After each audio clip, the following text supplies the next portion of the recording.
ते आरोप खोटे आहेच. माझं तेच म्हणणं आहे, आरोप त्यांचं म्हणणं आहे की त्याच्याकडे पुरावे आहेत, त्यांनी ते पुरावे समोर आणावेत. माझं त्यांना चॅलेंज आहे. त्यांनी म्हटलंय की नाही की मी गाडी अडवली, मी गाडी थांबवली, मी कुठे वाळूच्या डेपोवरती गेलो, सीसीटीव्ही कॅमेराचं असं त्यांचं म्हणणं आहे. त्यांच्याकडे जे काही पुरावे आहेत त्यांनी ते पुरावे समोर आणावे. जर का मी दोषी आढळलो, मी कुठल्या सीसीटीव्हीमध्ये दिसलो गाडी अडवताना किंवा वाळूच्या डेपोवरती जाताना, तर मी स्वतःहून राजीनामा देऊन टाकेन. पण जर का नाही, माननीय मंत्री महोदयांनी त्यांना असं सांगितलंय की तुम्ही ठराविक कुठेतरी माहिती द्या, तर आम्ही त्याच्यावरती कारवाई करू. त्यांनी कुठल्या तालुक्यामध्ये झालंय, कुठल्या जिल्ह्यामध्ये झालंय, कधी झालंय, आणि ह्याच्याबद्दल कुठलीही माहिती दिलेली नाही. त्यांनी सगळी जी काही ते बोलले ते मोगम बोललेले आहेत. आणि म्हणून त्यांच्याकडे जर का पुरावे असेल त्यांनी पुरावे द्यावेत. जर का पुरावे ते देऊ शकले नाहीत तर त्यांनी माझी माफी मागावी. 100% राजकीय सूट बाजूने त्यांनी हे वक्तव्य केलेलं आहे.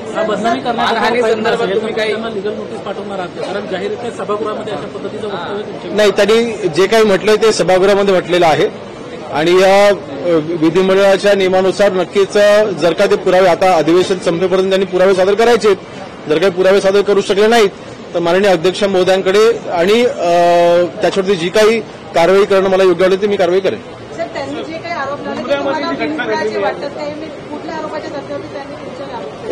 ते कुठल्या आधारे बोलतात हे त्यांचं त्यांना माहिती. परंतु मागील 3-4 महिन्यांमध्ये जेव्हापासून मी राज्यमंत्रीपदाचा कारभार स्वीकारल्यापासून ज्या काही कारवाया महसूल विभागाच्या राज्यामध्ये होत आहेत त्या आम्ही स्पष्टपणाने कुठेही कॉम्प्रोमाइज न करता त्या कडक कारवाई आम्ही करायला लावलेल्या आहेत. आणि वाळू माफियांवरती आळा घालण्यासाठीचे कडक निर्देश आम्ही प्रत्येक जिल्हाधिकाऱ्यांना, प्रत्येक प्रशासनाला, प्रत्येक अधिकाऱ्यांना आम्ही दिलेले आहेत. याच्यामध्ये त्यांनी माझी जी बदनामी करायचा प्रयत्न केलेला आहे, या बाबतीत त्यांच्याकडे जे काही पुरावे आहेत त्यांनी पुरावे द्यावेत. नाही देऊ शकले त्यांनी माफी मागावी.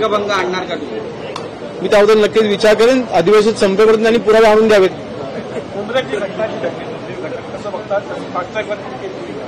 मी आज प्रश्नोत्तराच्या तासामध्ये मुंब्रामध्ये घडलेली जी दुर्दैवी घटना होती त्याचं उत्तर देत असताना काही ह्याच्यामध्ये प्रमुख बाबींचा त्याच्यामध्ये आम्ही निर्णय घेतलेला आहे. विशेष म्हणजे एका चिमुकलीवरती जो काही अत्याचार झाला आणि तिची हत्या करण्यात आली, पॉक्सो अंतर्गत आपली विशेष तिथे आपले कोर्ट आहेत. परंतु तरीसुद्धा या घटनेचं गांभीर्य लक्षात घेता आपण ही पर्टिक्युलर जी केस आहे आपण फास्ट ट्रॅकमध्ये चालवण्याचा आपण निर्णय घेतलेला आहे. आणि जे तक्रारदार आहेत आणि जे काही ह्याच्यामध्ये विक्टीम आहेत त्यांना न्याय मिळवून देण्यासाठी आमच्याकडनं कुठेही आम्ही कमी पडणार नाही. सर, कोयता गँगचा कायमचा बंदोबस्त करावा यासाठी सरकार काय करतंय? कारण सातत्यानं कोयता गँगचं पुणे शहरामधली प्रकरणं समोर येतात. पुन्हा एकदा आपल्याकडे अधिकृतपणे अशी कुठली गँग, कोयता गँग अशी नाही. गँग कोणाला म्हणतो जी एकच कुठले तरी पर्टिक्युलर काही लोक सातत्याने त्या गुन्हेगारीमध्ये आढळतात तसं. परंतु हे विविध काही जुवनाल त्याच्यामध्ये मुलं असतात, काही विविध ग्रामीण भागामधनं कधी काही लोक शिरून तिथे शहरामध्ये घुसून हे गुन्हे करत असतात. काही जण तिथे दारूच्या नशेमध्ये तिथे काही गोष्टी करत असतात.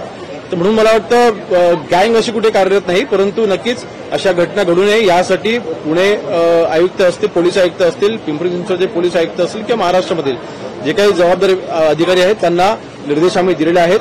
आणि ह्या सगळ्या व्यक्तींना त्याच्या कडक कायदेशीर कारवाई करण्याचे आम्ही निर्देश दिलेले आहेत. धन्यवाद.